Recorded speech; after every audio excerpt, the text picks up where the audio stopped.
Osama साहब चुनाव लड़ेंगे कि नहीं, इस बात के लेके शहर में चर्चाएं गर्म हैं और लोगों का अनुमान है कि इस बार ओसामा साहब शायद रघुनाथपुर की सीट से अपनी उम्मीदवारी तय करें और विधानसभा का चुनाव लड़ें। आइए, इसके कारण भी है, हम आपको आगे बताएंगे। बिहार में कुछ ही दिनों के बाद विधानसभा के चुनाव होने वाले हैं। पिछले लोकसभा चुनाव में भीतरघात की शिकार हुई हिना साहब की तरफ उनके समर्थकों ने उम्मीद भरी निगाहों से देखना शुरू कर दिया, और देखे भी क्यों नहीं।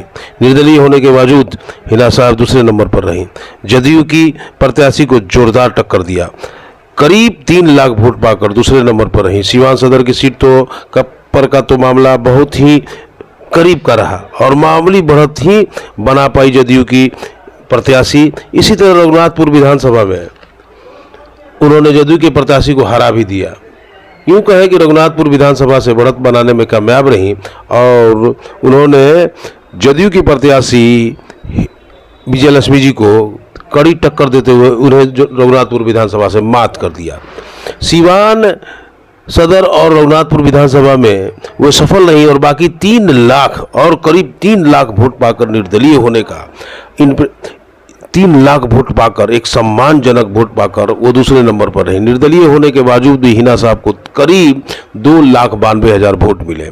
इन वोटों से ये फैसला हो गया कि सीवान और बिहार में मुस्लिमों की एक बड़ी आबादी आज भी उनको अपना नेता और अपने लोगों के लिए उम्मीद भरी नज़रों से देखती है। लेकिन लोकसभा में भीतरघात के शिकार होने के बावजूद भी हिना साहब ने अपने समर्थकों में जोश भरते हुए इस बात का ऐलान किया कि घबराने की कोई बात नहीं है, चुनाव में हार जीत लगी रहती है।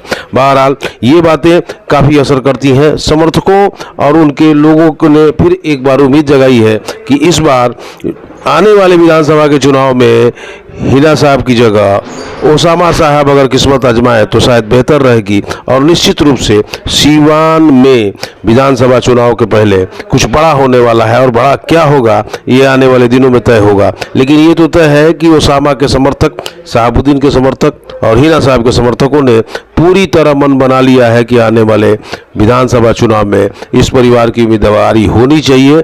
चाहे आप चुनाव जहां से भी लड़ें, लेकिन ओसामा साहब को खुल के राजनीति में आनी चाहिए। और राजनीति एक ऐसी चीज़ है कि जहां पावर की ज़रूरत होती है, और निश्चित रूप से इन 2 विधानसभाओं में उम्मीदें भी बहुत सारी हैं। इतनी कड़ी टक्कर के बाद भी बहुत मामूली अंतर से सीवान सदर की सीट जदयू के प्रत्याशी ने वोट पाया। लेकिन रघुनाथपुर विधानसभा की सीट पर तो हिना साहब ने जदयू प्रत्याशी कविता विजयलक्ष्मी जी को हरा ही दिया था। बहरहाल ये सभी चीज़ें एक उम्मीद की किरण बन के निकलनी है, और आने वाले 2025 के विधानसभा चुनाव में एक नई धमक होगी, और वो धमक होगी ओसामा साहब की उम्मीदवारी। ये तो तय है कि ये परिवार राजनीति से दूर रहने वाला नहीं है। आने वाले दिनों में आपको कुछ और बड़ा देखने को मिलेगा, और ये निश्चित है कि विधानसभा का चुनाव ओसामा जरूर लड़ेंगे।